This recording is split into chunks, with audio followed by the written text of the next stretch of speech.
You just have to have a disciplined process in place. And I don't think most financial planners can really articulate what that investment process and investment philosophy actually looks like to people. So many of the people who have found us have done their due diligence by going to the different channels. Like, I got referred to you by X. I went and I checked out your stuff on LinkedIn, and then I watched some of your YouTube videos. I think this is awesome. I want to work with you. We consistently hear that message every single week. You can't just hire someone to help you with your marketing and then step away and then have it take care of itself and still be successful, because there still needs to be you, Nick Nielsen, so-and-so, whomever, behind the scenes generating the message that then needs to get curated and packaged and developed and sent out into the world. You can't outsource the message, because no matter how brilliant you are, Corey, if you don't know what the message is, there's going to be a disconnect. And this is what I would tell all financial advisors, and I think it's a huge problem. How are you, man? Good morning. Man, what a great morning. I'm glad to be here. Excellent. Me too. I hope you have some good stuff on tap here. I mean, I think so. I mean, you'll have to rein me in. I mean, we got C4, NBA Summer League, and then there's actual like business related stuff of financial advisory work and marketing. Okay. Well, this podcast is based in the business stuff, so we can't just leave that and let that fall off the hook. But how you doing? Give the people an update of Double N, Nick Nielsen. How's he doing? How's he feeling? How is everything going with Know My Plan? Things that Know My Plan are great. We've had an amazing start to the year, kind of at the halfway point. Business partner Jeff is in Rome, hanging out at the Vatican as we speak with his 82-year-old father, his two oldest boys and wife. So he's on a little Know My Plan sabbatical right now. But Will and I are holding things down, doing our annual reviews, meeting with prospects, and just an amazing 2024 so far. We're very blessed. Excellent. How's activity been this summer? Recording this in literally mid-July. Are people on vacation, or are people still involved? How are things going? We're as busy as ever. We're consistently meeting with new prospects, continuing to do annual reviews. I'm sure people are vacationing, but they're still finding some time to do some financial planning in between all of the busy activities. I'm sure. I think activity will probably pick up, is what I envision, as kids come back to school and kind of the reality of all of the summer vacations and things start to wear off in August, September. I'm sure that's always a busier time of year. Interesting. And I ask because you sent me a message last night. This is a little bit out of context, but your words were, quote, kind of sleepy - bull market, end quote. And that was in relation to how busy you are. Yeah, I think it's because I like the quote, slow is smooth, smooth is fast. And so we've brought on, really one new household a week in 2024, which is it's not overwhelming by any stretch of the imagination. Onboarding one new household a week doesn't feel like you're necessarily doing a lot, but then you kind of sit back and you look at it and you see the compounding effects of doing that, not only for 6 months of 2024, but you look back and see what that's done over the past 3 or 4 years of continually onboarding one new family a week. And the results are pretty staggering. I just want to clarify and give you a little perspective. I mean, not that you need it, but that's phenomenal, right? You extrapolate that. If that pace continues, that's 52 a year. In 5 years, you're looking at 250. 10 years, it's 500 new households. And that's assuming that things stay, to your point, kind of sleepy during a bull market, right? And I called you out on that quote, not because I thought you were contradicting yourself. You said you're as busy as ever and you guys are doing the greatest work you've done, right? To date, everything's great. I'm not saying that you contradicted yourself. I'm saying I found it interesting that you call a bull market a sleepy time for business. Yeah, I think people generally will reach out when there's some sort of pain point. That's just the reality of the business. When everything is going really well, not as many people reach out. I know just from being in the industry for 20 years, the next time the market goes down 20% or more people are going to reach out than if the market goes up 20% from here. So the pain points of why people are reaching out today are generally, I just inherited money. I don't know what to do.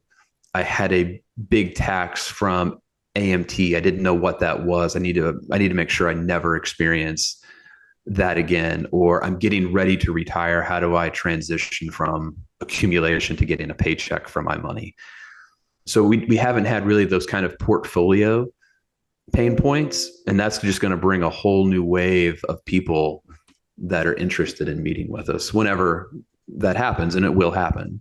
It will happen. One of the things that you and I have dove into behind the scenes in the past is, and I think it's, probably not news for many, but the way we look at each of our businesses, I'm an expense to a business, right?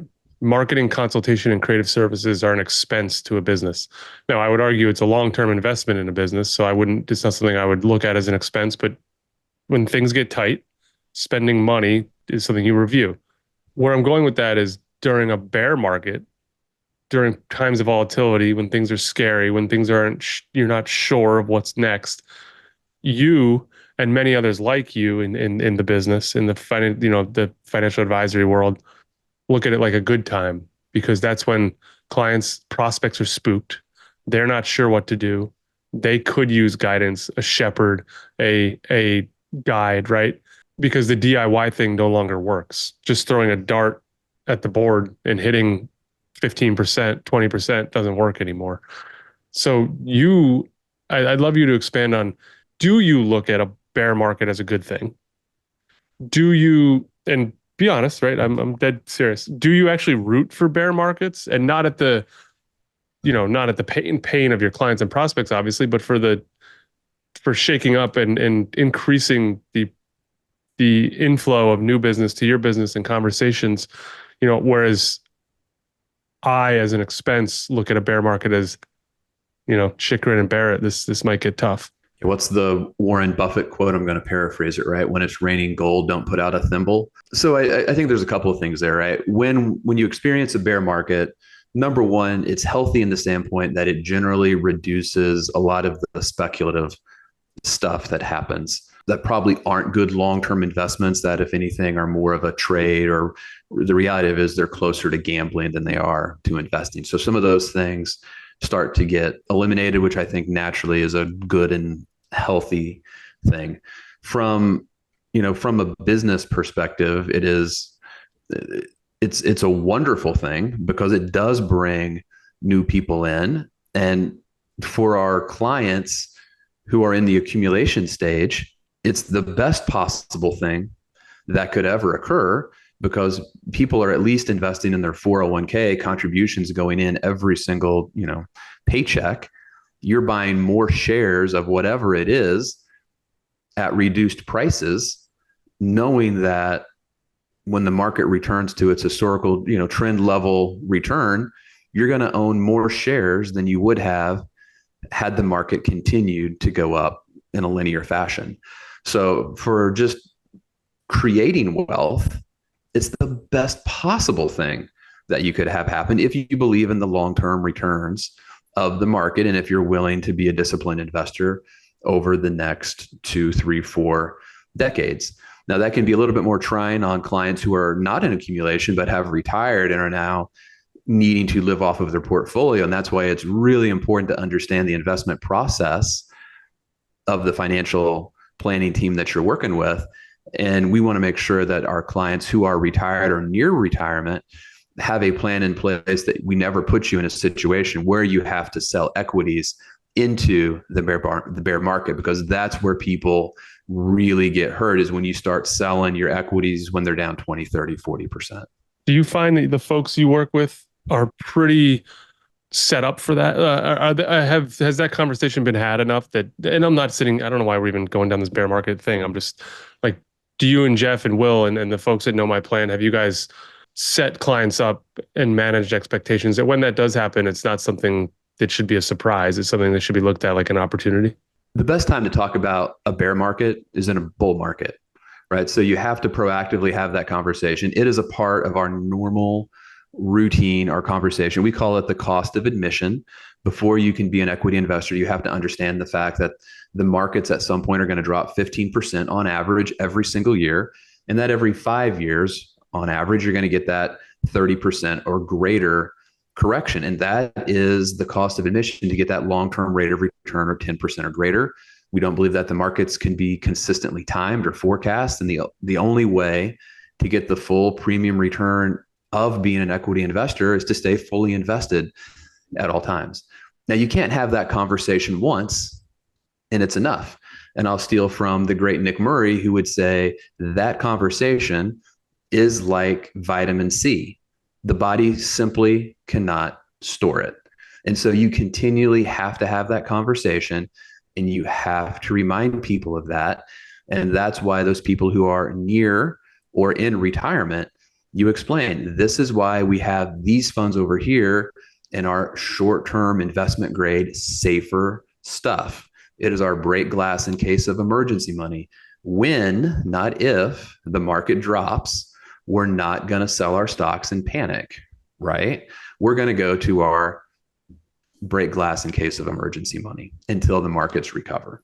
I love it. And folks, this is in no way, I don't think, and I think Nick would be on board with this. We're not sitting here trying to predict that some sort of bear market is on the horizon. It's just, I don't even know how this came up, but it's good to talk about every once in a while. It's a good reminder. The big drop is always coming. You just have no idea when it's coming.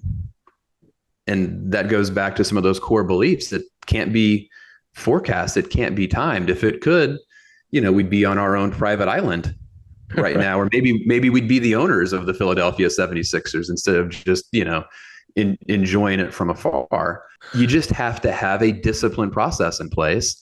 And I don't think most financial planners can really articulate what that investment process and investment philosophy actually looks like to people. I would agree with you. I mean, I've had hundreds of conversations at this point, and you can tell some of you are capable and awesome and can have that conversation, and some are not, and unfortunately in it for quote unquote money, which for the folks who aren't very good at it generally doesn't even come anyways. But what else you got, man? We dove in there a little deep with first chapter behind us. What else is on your mind? What is on my mind that's business related? I think it is, some of the great reminders and things that I've been kind of introspective about is just the benefits of consistency for a long period of time. You never know where that next referral is coming from, or you really never know where the fans are until, you get a referral from someone. We had a fantastic referral this week who didn't come from a client or a prospect. It came from the power of attorney for a client who's in a long-term care facility. And we've gotten to know her a little bit, and she referred someone to us who is an incredible referral, one of the best 5 referrals we've probably ever received. So you just never know, but it's the benefit of just consistency over a long period of time that gives you those at-bats that I don't think most people are willing to stay consistent enough for long enough to actually, reap the benefits of it. It's not that you use the word, I don't think. I do know. The folks who are not consistently showing up do not, like, it's the most simple thing, right? Baseball. If you don't jump in the batter's box to take a few swings, you don't have an opportunity to get a few hits. Like, it just doesn't, like, you can't sit in the dugout and get a hit. You have to be on the field. You got to get up to the plate. You got to put yourself out there. Yeah. I mean, you might get plunked. You might strike out swinging. You might strike out looking. But you have to get up and take some cuts to have some opportunities. That's such a good one that you brought up, because here's a funny one that we always go back to, the metrics, right? My YouTube channel, I coach many of you guys and consult and create for many of you guys that have YouTube channels that far exceed what I'm doing on that channel, because, right, like, I'm putting my energy into into my clients' work. And we're not talking for you guys that you have tens of thousands of millions of views, but you've got substantial amount of attention on that platform for some of your content. I look at mine and there's really not a lot of attention on it by all metrics. But the funny thing is every time you and I film or have one of these Good Till Cancelled conversations, clip it up, and I just issue some of this stuff out into the world, whether through LinkedIn, through YouTube, it all kind of circles back. I get a new phone call. I get a new DM. So of those 13, 21, 25, 23 views I get on the videos, which most advisors sit here like, I'm not sitting down to create something for 13 views. It's ridiculous. I create something that gets 13 views, 20 views, 25 views, and then I get a new client out of it. And I find that so interesting because it's like eat your own dog food kind of thing. Like I'm not out here trying to generate 10,000 views. I mean, I being a YouTube star would be cool, but like that's not the point, right? Like I'm just trying to grow my business. But back to your point is every time I get back to the basics of being consistent and distributing my message through the mediums that I believe in, something good happens. One of advisors' greatest weaknesses is the metrics because advisors like metrics, AUM, revenue, trailing 12, new households, right? We're all trained on these metrics. Progress towards goals, financial planning software. Right? It's all, Monte Carlo, a probability of success, right? It's metrics, metrics, metrics. But what's better, to have a YouTube channel that you get 10 views and one new client, or a YouTube channel where you get 100,000 views but no new clients? Right? To me, How I'd did you rather get have past the hit it? rate of getting engaged people. Walk us through this a little bit because I agree with you. It's just how did you personally, Nick Nielsen, move into that realm of like, I'm not concerned with the vanity of this whole thing? I think that I am really good at receiving coaching and feedback. I think I'm very coachable. I think that's one of my better strengths if I was to do a SWOT analysis of myself. And I think early on in getting to know you, you basically said, don't worry about it, trust the process. And I was like, all right, it makes sense. If Corey says not to worry about it, I'm not going to worry about it. I'm just going to do my thing. And I see the results of it. I But see that I'm go back even farther. getting Go back. new conversation. You were one of the darlings of the content creation world in COVID, right? You sketched, and it wasn't. I don't think you were trying to take advantage of COVID. I think this was even before COVID. Just COVID happened at the right time for you. But Yeah. like, you were one of the creators in COVID that caught fire. Obviously, that the metrics there and the views dwindled. So at some point before me, you must have been in a world of, wow, this is kind of cool. I've got this reach. This is interesting. Yeah. But even when I would consistently get 10,000 views a day or 14,000, I mean, that was like back in the day during COVID. You do a LinkedIn post to get 10, 15,000 views pretty much on the regular. That was not an issue. But today, right, I might do a post on LinkedIn and I might get 300, 500 views. I mean, the reach is down 80, 90% from the peak.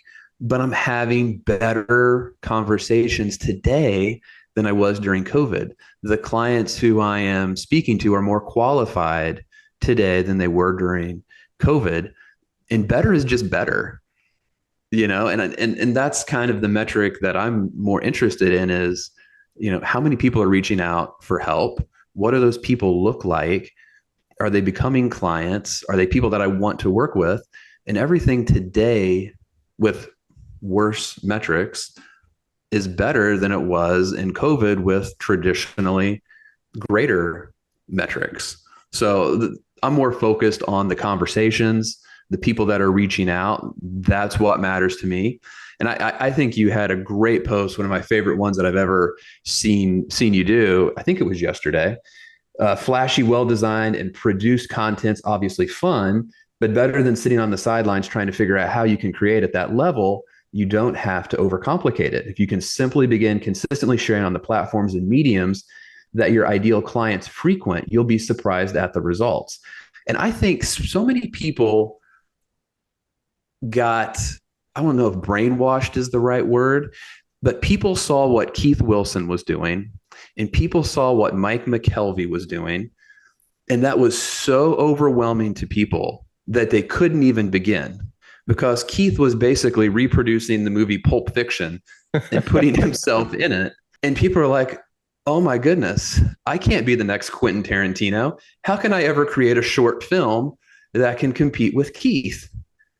But That's not the goal. The goal is not to win some sort of Emmy for best financial planning short film, because you can't compete with Keith on that level, nor would most people have the time or resources or knowledge to try to do that.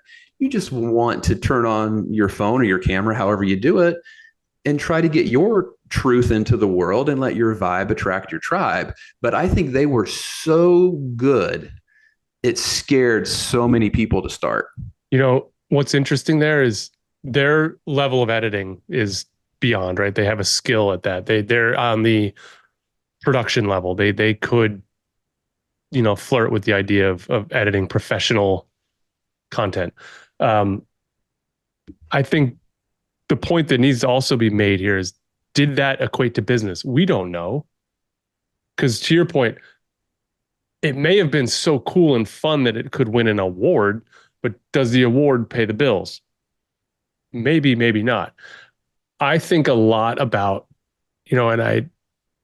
we talk about this a lot between, offline. Ads today, advertisements today for your business cannot look like advertisements.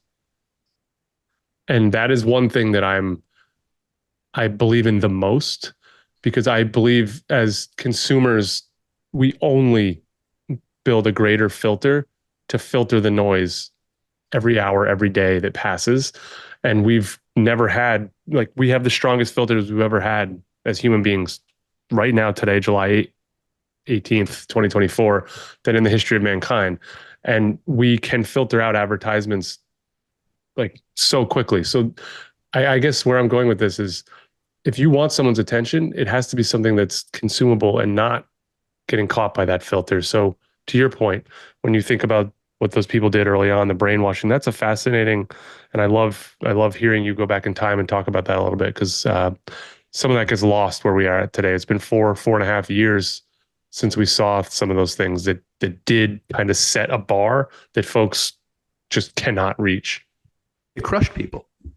It seems so unobtainable to them. Another thing you do real quick is I don't know, this might be a 2024 thing. I think this was you and I texting back and forth during the holidays. You and Jeff Jeff and Will have your December kind of thing where you step away a little bit. You decided, and I'd love you to walk the people through this a little bit, to say, not only do I not care about the LinkedIn metrics anymore, not only do I not care about the social media metrics anymore, I've got enough content and enough to say that I'm going to start sharing something not only once a day, potentially twice a day, on a platform that has also brainwashed folks into thinking they should only be doing 3 times a week. Yeah, I went the other I went the other direction of what the traditional LinkedIn conspiracy theorists would tell you to do. And they have these windows, post Tuesday at 10 a.m., but then don't post again until Thursday at 4 p.m. and whatever. Yeah. So most days I'll do 2 a day, and I'm not opposed to doing 3 times a day. But I mean, we got a couple hundred videos on YouTube. We got 2,000 graphics that I've done. I have probably, you've created 13, 14 months of content for me. We have so much stuff in the pipeline that we can just kind of throw in some of the greatest hit stuff, because I think it's really important to remember that, yeah, you might have a couple of super fans who may have seen some of this information once or twice before, but the vast majority of people are going to see something for the first time. And even if they did happen to see it 18 months ago, it's going to hit different with them today, because they're a different person today than they were 18 months ago, or they may not remember it. And then you go in, you might tweak the message in the post.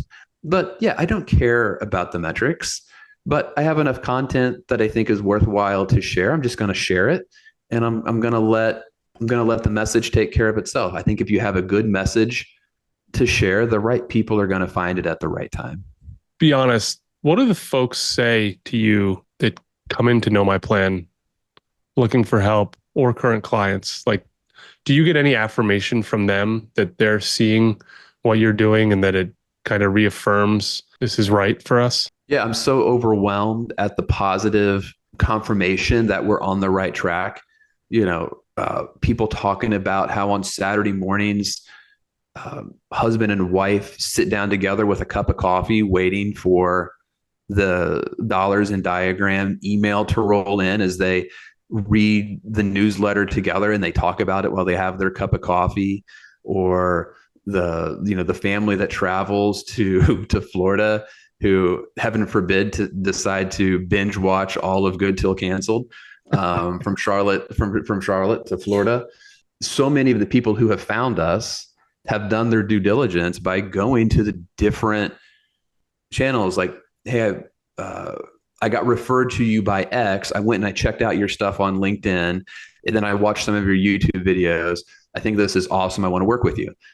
We consistently hear that message every single week. Now, at the same time, there's feedback that I'm probably not getting. Hey, I saw your content. I didn't like it. I went to your YouTube videos. I don't like your style. But I would much rather somebody opt out who doesn't like our message, who doesn't like our process, than before they set an appointment with me and waste an hour of each of our times to find out that they don't like our message, they don't like our process. Yep. So, I mean, it's a great way to save yourself a ton of time. By and large, the people that are meeting with us have done extraordinary amounts of due diligence and want to work with us by the time we meet with them for the first time. Just really proud of you guys. I continue to say it. It's a delight knowing you guys and your dedication to it, because it is so easy to take your foot off the gas on this stuff. And I talk to so many advisors and small teams, and they can't fathom the idea, right? They also think this is another one that I wanted that I'll be sharing on LinkedIn about in the future.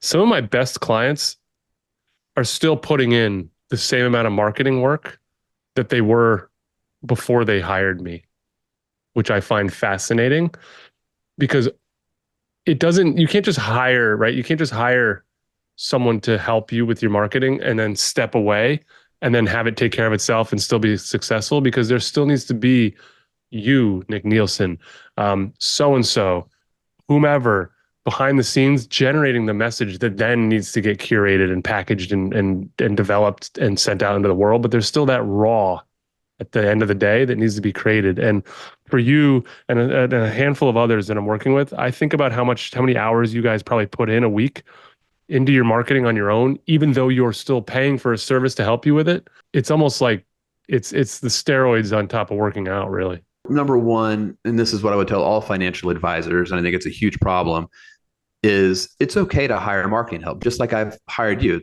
It's an investment. It's the best money I've ever spent as it relates to our business. But you can never outsource your voice. You can't outsource the message, because no matter how brilliant you are, Corey, if you don't know what the message is, there's going to be a disconnect, right? Because what you want to get is to work with somebody creatively who understands the message, who understands the vision, who understands the type of people that you want to work with and how you help them. So there is the complete synchronization of that message to the end client. Because if that message does not sync up and then they meet you and there's a disconnect, they're never going to become a client. Or if they do become a client, they're going to be quickly disenfranchised because there's a disconnect between what they thought they were going to get versus what they actually got. Which is why I cannot understand for the life of me how somebody who is serious about growing their financial planning practice is not willing to sit down for 10 to 15 minutes and write a brief newsletter in their own words. This blows my mind about how many people are willing to send out some sort of prepackaged market commentary, or they're willing to buy somebody else's newsletter and send it out as their own. I think it leads to a huge disconnect. I agree with you. I also think we as consumers are pretty smart and know generally when something's written as a white label versus when something's written on the personal level. 100%. I would say the people who are willing to put their own spin on things, put things in their own voice, I think get better results. And probably the favorite advisor, my favorite advisor that I like following on LinkedIn is Joe Marshall. We both know Joe, doing a great job out in Santa Barbara. But the stuff that he's putting out on social media is written 100% by him and in his voice. And if you know Joe, the way that he writes is the exact same way that he speaks. And he's talking about really complicated stock option stuff that is in a pretty simple and down to earth manner. That if I was a tech employee who had all these stock options and I read what Joe's writing, he'd be the guy that I'd want to reach out to. I think there's just a huge advantage in not outsourcing your voice and putting your vibe into the world and letting that attract the right people. I've got one for you that I want to really ask you about then. What do you say to the advisors who are great advisors, very good people, mean well? Like we're talking like people you know that you really like and respect that may show up to this conversation and say, "Yeah, but Nick, you have a team. It's just me. I don't have time for this. How can I possibly have time for this? I can't do all of this." We all have 24 hours. It's either a priority or it's not. It doesn't take that long. It's just like a muscle, right? The more you do it, it's going to get a little bit easier and easier and easier. Maybe at the beginning, it takes you an hour to write a newsletter, but maybe in 6 months, it takes you a half an hour. And then a year in, it only takes you 15 minutes. But if you're serious about wanting to grow, and I don't think that everybody needs to grow, or I don't think anybody needs to do social media. They shouldn't be forced to by any stretch of the imagination. But if you want to grow, it's probably going to come with sacrifice. I mean, everything in life that's meaningful generally requires some sort of sacrifice, whether that's going to bed an hour earlier so you can wake up and go work out, or whatever the case might be. There has to be some sort of trade-off. It's either important or it's not. But if it's not, that's fine. But if you want to grow, you gotta put in the work, and something else might have to be sacrificed. This would be a fun, like, I would love the opportunity to sit on a stool with you at one of these conferences, just me and you having this conversation. Not for us. This is I could care less about the audience, like in terms of like me feeling like I want to be in front of people. I would just like a lot of people to hear this conversation and then to be able to have folks raise their hand and ask questions. Like maybe we should do this live someday, because there's just got to be like a way to break through. Like you're just stop making excuses. And or to your point, fine, maybe you don't need to grow or want to grow. Cool, that's fine. But like stop then talking out of both sides of your mouth. Just enjoy the plateau, right? If you, passive aggressive. I mean, if you like where you're at, you don't want to grow, you don't want to help more people, that's fine.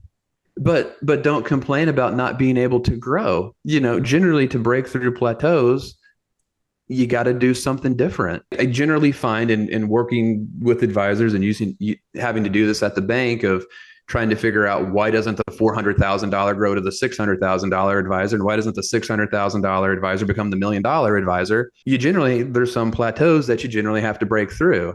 And my guess would be that there's a whole lot of time being wasted playing office and doing silly things instead of getting down to business and blocking out an hour of time to create some content, write an article, turn on your phone and record a 40-second video. Like these are not extraordinarily time-consuming activities. That we're not talking about asking someone to write a book. We're talking about a 2 to 5 minute newsletter. I love that. Enjoy the plateau. There's nothing wrong with the plateau.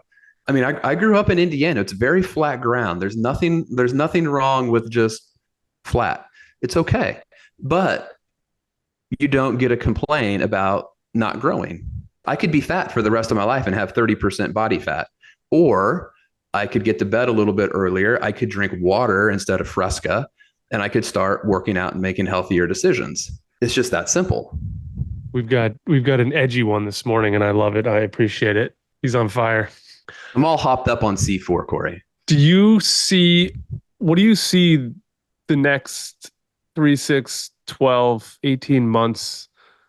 What would be your guess as to what would happen in the advisor content world? And when I say that, I mean, like, we see ebbs and flows all the time, right? Like, September, there's always a pickup because people are back in the office and feeling like they're going to go hard for the fourth quarter. January is always a big one. Same feeling. Do you think folks continue to fall off and enjoy the plateau, as you say? Or do you see that there's a groundswell of, the hell with this. Let's buckle down and really go here. Because and I want you to consider one more variable, the increase of the white label availability. Yeah. I mean, how many advisors that you see today have been doing it for 5 years, Doing what? creating content, staying in front of you Oh my God, on it's social? it's I literally sometimes think, am I even following them anymore? Because I don't see anything. Like I so yeah, It's it's it's it's small, very right? small. Yeah. I think that trend will continue, and I think the people that have already started and have done a good job, the Dave Zollers of the world, people like that, they'll continue to get bigger and bigger and bigger and gain more and more and more. I don't think most financial advisors have the coaching accountability around them to stick with it. I think, unfortunately, I think 4 out of 5 that start in January won't make it to July. And I think you see, the metrics are worse. I know that's a dopamine hit for advisors. I just don't think that they'll stick with it, and they certainly won't stick with it long enough to get. That's the hard part. Most people aren't willing to get kicked in the teeth every day for a year, knowing that they're probably not going to get meaningful results from it. That's the reality. It's very hard the first year. I mean, that's like an internship Mhm. the first year, just trying to learn. The white label stuff is kind of like, it's this weird dopamine hit that people get, and they start talking about, oh, but look at my open rates. Look at my open rates, Corey. This is great. It's an algorithm that determines who gets what email drip, and it's a 60% open rate. This is great. But then you look back a year later and there's like, well, I haven't had any new conversations from it. There's no new clients from it. So then you think about, well, I've really wasted a year by doing this white label service. So I think you're going to see more and more people drop out. And I think the people that stay will get a bigger benefit and boon from the consistency effect. We talk about the barbell a lot, and I'll let you have your time here to go over your pop culture and all the things you probably want to talk about.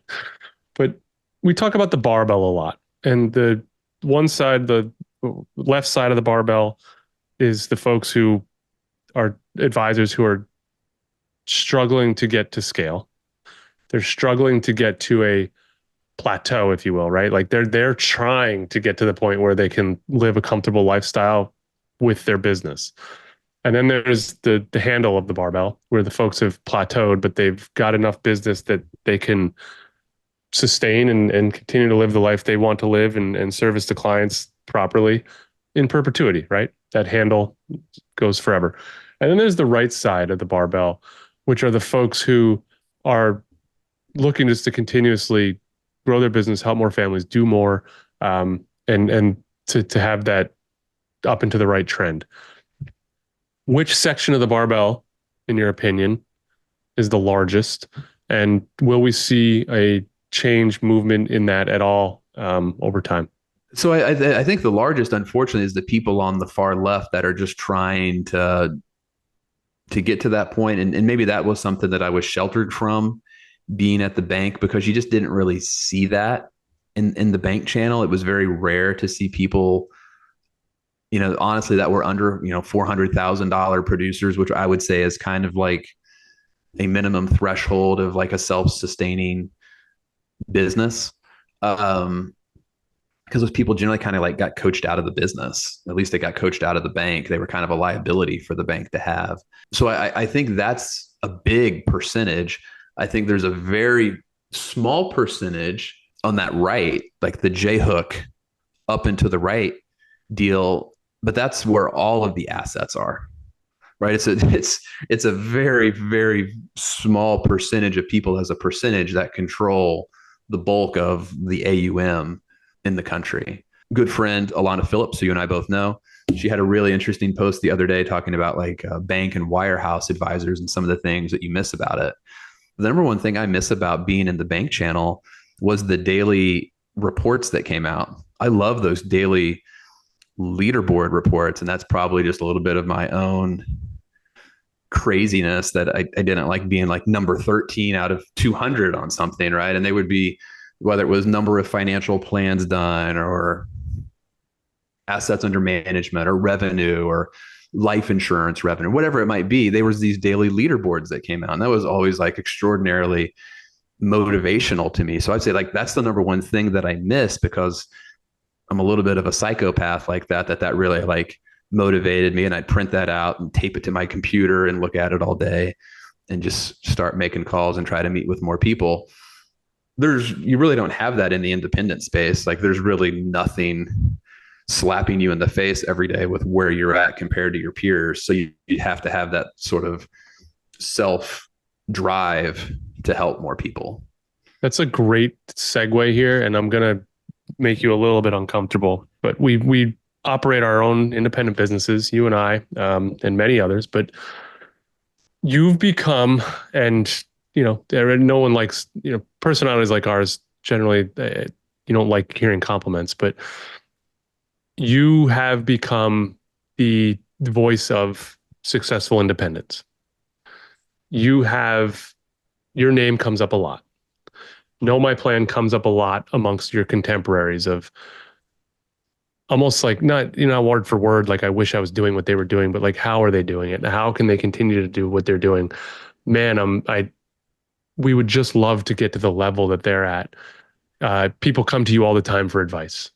People pick your brain constantly. You probably could have, if you wanted to, quit what you're doing with clients, sell the business, and become a financial advisor, business coach for all intents and purposes, right? I'm not telling you something you probably don't know. How does that feel? I mean, I think it's humbling. I hope that, what we're doing, what I'm doing gives people hope. I think I'm a very average guy, which I think probably inspires others, right? It's not that I'm great looking like a Michael McKelvey or something like that. I don't have abs. I think that makes me very relatable to a lot of people. Went to community college. I didn't go to Harvard or MIT. So I think there's a relatability to me. Like, well, if that guy can do it, I could do it too. I just have to figure out how he's doing it. I think the relatability makes it easier for people to reach out to me. It's not necessarily intimidating. Yeah, I mean, I'm very lucky to be where I'm at. I've been very blessed to have been surrounded by great people and have had great friends like you to give me advice and guidance along the way. And, just try to be a good steward of that and share it with other people as much as I can. Thought I'd ask. Appreciate the thoughts on that. With that, I will turn the show over to you, and you can derail us as fast as humanly possible. Speed round. So on the gym this Sunday, he didn't even take a second, guys. He didn't even segue into anything Corey marketing related. He just wants to dive. Well, if I start asking you marketing, no, yeah, I get you. We'll save that for 19. Yeah, or 20. So, this guy comes up and says, "Hey, saw you did your 50th workout." There's like a little milestone thing at the gym. It's slightly embarrassing, but it's fine. And, same age, we basically start at the same point. He's like, "Hey, just to let you know, like everything you've done, my results have been twice as good as yours." And he's like, "Well, what are you eating? What are you drinking?" All of those kind of things. Did you like the hair go up on the back of your neck? Like, all right, easy fella. No, like I thought it was very interesting. And I would be lying to you if I said like I would think that I would be further ahead than I am right now. I thought I would be able to accomplish more in this amount of time than I have. And so just so we're clear here though, you're telling me that a kind of a stranger, mild acquaintance came up and told you they're doing better than you. Literally never seen the guy before in my life. But he did it in a really nice way. So I don't want it to sound too bad, but basically his opening line is, "Hey, my name's Aaron. I've seen your results. Everything you've done, I've done it in the same amount of time, but I've done 2x everything you've done." So I'm like, all right. So we get to talking. And basically the only thing that he's doing different, other than the fact that I've tweaked my calf 3 times in 2 months, is that he's drinking this C4 stuff. I've never heard of C4. I'm on day 4 of it. It's the only thing I've drank other than water now in like 70 days. I don't know if it's the fact that it's not water that I find it so delicious, but is it not like the most delicious thing you've ever had in your life, Corey? I mean, there's so much to unpack here. First of all, I don't mean to throw shade here to our friend Aaron, but God, you remind me of some of those kids and growing up in fifth grade. I friggin' hated those kids. Like, great. I'm so And that, glad you're it, doing it better. probably sounds worse than it was, but I swear he did it in a really like Right. I believe you. non-confrontational way. C4 and all those supplements, those pre-workout supplements are fantastic. I take them too, but all those there's an ingredient in there, it begins with an A. I forget the name of it, but the entire thing is intended to boost your energy ahead of and carry you through the workout. There's no like so could we argue that maybe he can grab an extra Extra 100 calories, maybe he's burning I an don't know extra what extra 100 calories per workout. there's no steroid there. There's nothing in there that's making your muscles bigger or stronger. It's really just increasing Placebo your effect. your energy spike. Like it gives you Yeah. get a little hit of like I just drank a big So, coffee. so I'm trying it. This, I mean, this is day 4. So I'm going to try it for a couple of weeks, see if I see any meaningful changes or results. See if I can keep up with him. What the But hell I with just keep thought it up? was, I thought it was interesting. They have some nice flavors. I'm in. Starburst strawberry and frozen bombsicle have been the 2 winners in the flavor category so far. And are you doing the creatine after? I haven't done the creatine yet. I mean, I haven't that's done the, probably, I would argue just based on everything I know, I'm no fitness expert, but based on what the research I've done, that's much more beneficial than the pre-workout supplement that's just intended to get you off your ass. so if you are watching the show right now and you are a nutritionist or some sort of fitness expert, send us a message. See if we can get you on Good Till Cancelled 20 to talk about this in more detail. I want to transition, if I can, to NBA Summer League. Okay. A couple of years ago, NBA Summer League was basically, I felt like, just a filler because there was nothing else on television. None of the good players really played. This NBA Summer League has been fantastic. You know, Brandon Miller for the Charlotte Hornets has been playing on the Summer League team. Um, More good young players are playing throughout it. But this NBA rookie draft class was targeted as the worst draft class ever, Mm-hmm. ever. And I don't know how some of these guys at the top will pan out. You know, there's a ton of 18-year-olds, you know, who haven't played in the United States who were picked high. But I have fallen in love with a handful of these young rookies who I don't know if they'll be Hall of Fame players, but I think there are some terrific guys who are going to start in the NBA for a really long time. So I've really enjoyed the NBA Summer League. Have you been able to check in on any Summer League action? Have you seen your Sixers? I can't say that I've been as involved in it as you are. I'm pleasantly surprised with one of our Sixers, Ricky Council the fourth. Um, Yes. he had kind of a good spring last year, didn't get any playoff minutes, but the NBA is I'm glad to hear that the summer league's been good because it's nice to know that some of these young guys are putting in the work. The NBA is just it's an incredible thing when you zoom out that there's only there's a very small handful of superstars and also only a small basket of all-stars.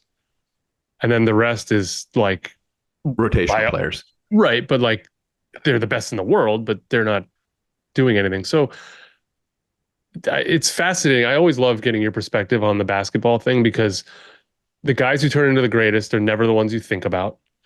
I'll never forget the conversation you and I had mid-year last year where we ranked the top 5 NBA players in the world, and I think all 5 of them were international. Right. Think about that. That's mind-blowing. Yeah, we have a huge problem in the United States just in player development and AAU culture, and it permeates throughout all sports. And I was talking with one of my junior college basketball coaching friends, and he said, name me a sport today in the United States other than football that we are the leader in the world.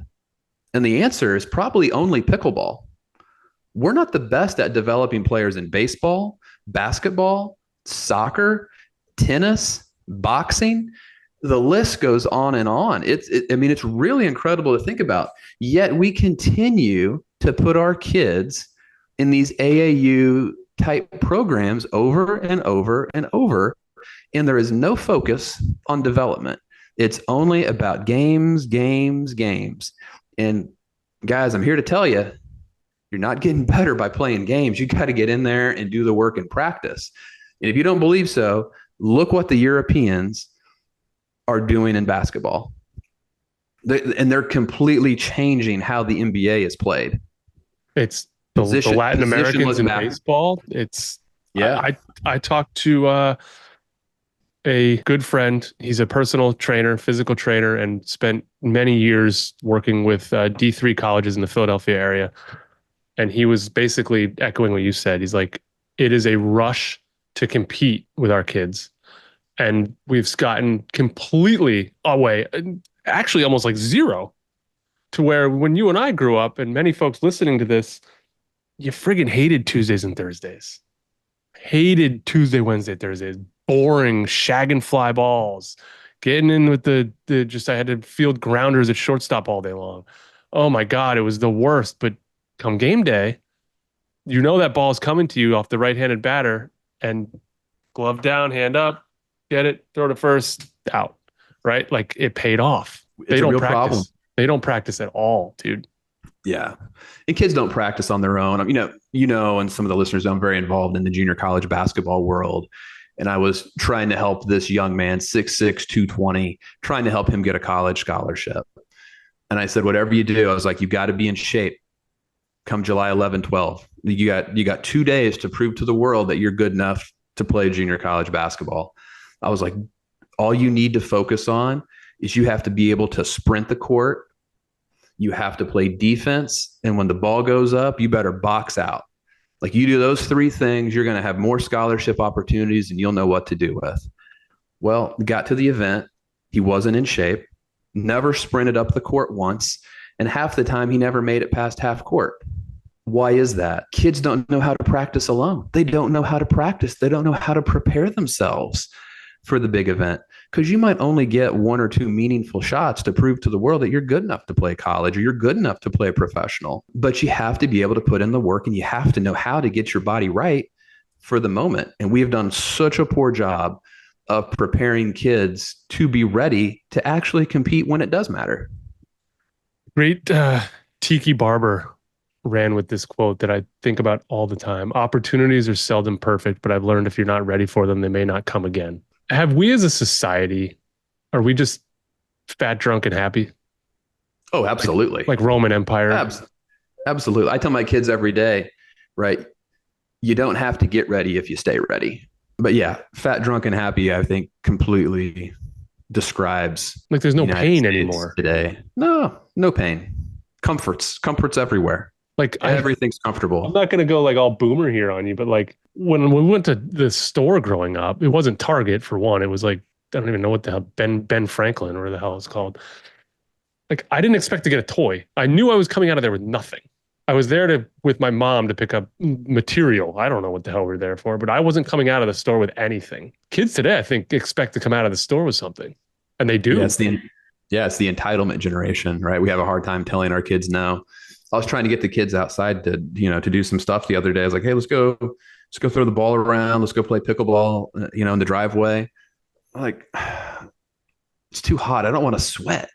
It's like the kids have grown up in the air conditioning. Like, I don't want to leave the air conditioning. It's like, oh, now you've done it.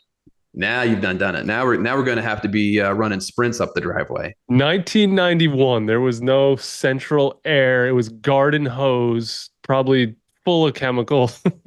Garden hose hydration. That was the 90s. That was the official Gatorade of the summer of 1994. Hey, dude, this has been a banger. I really enjoyed this. If I could go on for another half hour with you, I know you've got to run here, so I'll be respectful of your time. But this has been great. I enjoyed this one. I always do, man. I appreciate it. Have a great day, and let's do this again soon. Cheers. Good luck today.